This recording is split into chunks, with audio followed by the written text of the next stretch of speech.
As demências têm sido cada vez mais comuns na população em geral, principalmente por conta do envelhecimento. No Brasil, por exemplo, a gente tem cerca de 1,7 milhão de pacientes com o diagnóstico de demência. Demência é um conjunto de sinais e sintomas que fazem com que a pessoa perca algumas capacidades em certos domínios cognitivos, como, por exemplo, a memória, a linguagem, a capacidade de resolver problemas, e isso vai levar a um impacto funcional nesse paciente. Então, demência é um termo genérico que descreve esse quadro clínico. De todos os pacientes com demência, 60% dos casos são devidos à doença de Alzheimer. Tá? Então, não são necessariamente sinônimos as duas condições. Isso é uma dúvida comum no consultório. Mas, com certeza, a doença de Alzheimer é a causa mais comum de síndrome demencial. A gente vê os pacientes desenvolverem principalmente as formas com queixas de memória, né? Então, a dificuldade de reter a memória recente, com a memória para fatos antigos preservadas, mas a gente pode ter uma gama grande de sintomas, principalmente relacionados a alterações do comportamento e outros domínios da cognição. Então é extremamente importante, diante de um quadro clínico com uma suspeita de perda de memória ou de uma síndrome demencial, que o paciente seja avaliado por um neurologista especialista, onde a gente vai poder fazer no consultório uma avaliação dos principais domínios afetados pelo paciente e poder fazer o diagnóstico diferencial das síndromes de demência. Durante o acompanhamento, é importante que sejam feitos testes no consultório para a gente entender melhor assim, que tipo de alteração que esse paciente está tendo e até que ponto está tendo impacto no dia a dia, e fazer toda a parte da investigação complementar, onde a gente vai ter uma gama aí de exames de imagem, né? A ressonância do crânio, ela é importante para diagnósticos diferenciais das demências, e exames de laboratório, onde a gente vai ver causas como, por exemplo, alterações de vitaminas, alterações do perfil tireoidiano e outras coisas no contexto apropriado ali do paciente. A nossa memória é uma função cognitiva muito importante para o nosso funcionamento no dia a dia, a nossa capacidade de aprender novas informações. No processo de armazenamento da memória, tem várias coisas envolvidas.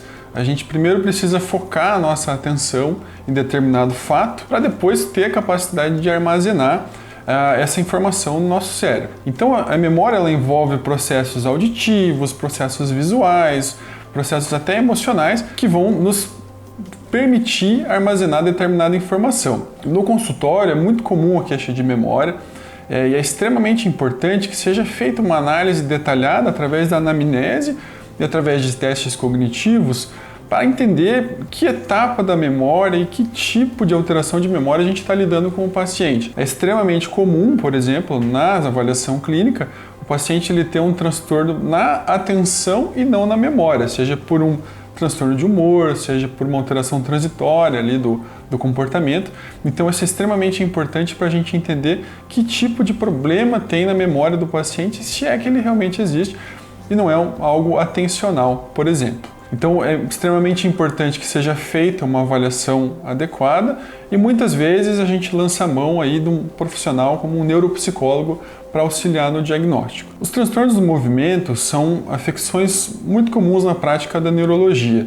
Eles englobam basicamente dois tipos de movimento. Os hipercinéticos, onde o paciente tem movimentos a mais, como por exemplo o tremor, a coreia, que são movimentos involuntários, a distonia, que são contrações anormais de alguma parte do corpo, e existem os movimentos hipocinéticos, onde tem uma redução do movimento, como por exemplo o que acontece com o paciente com doença de Parkinson, onde há uma lentidão da movimentação da maioria das articulações e do movimento em geral do paciente. Essa gama de doenças é extremamente grande, a gente pode lidar aí com um número de doenças onde o paciente precisa de uma avaliação especializada. A grande maioria dos pacientes que aparecem no consultório com transtorno do movimento são os pacientes com doença de Parkinson, que é uma doença comum na população e demanda um acompanhamento específico com medicações para aliviar a questão da lentidão dos movimentos. E muitos pacientes com doença de Parkinson também podem ser candidatos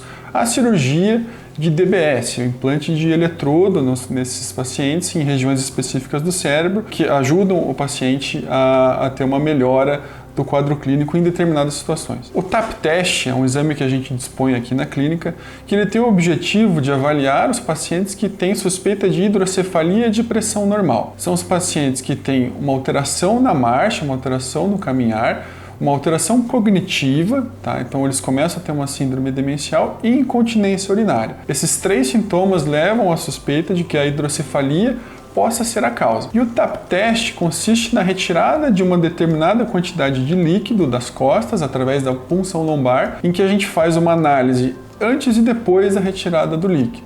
Tá? Então a gente faz uma análise da marcha do paciente, a gente faz uma avaliação neuropsicológica antes e depois da retirada, bem como um questionário sobre a incontinência urinária. Através do TAP teste, a gente consegue entender a que grau a hidrocefalia contribui para os sintomas do paciente ou não. Nos casos em que o TAP teste é considerado positivo, a gente indica que esses pacientes passem por uma avaliação com o neurocirurgião com o objetivo de fazer uma cirurgia definitiva, que é a derivação ventricular peritoneal, a colocação de uma válvula no paciente que simula o efeito da retirada do líquido aí de uma maneira contínua, resolvendo os sintomas do paciente. Mas é extremamente importante que o TAP teste seja feito para a gente conseguir fazer a triagem dos pacientes que vão ter um benefício da cirurgia. Se você quiser saber mais sobre esse e outros assuntos, visite o nosso site para mais informações.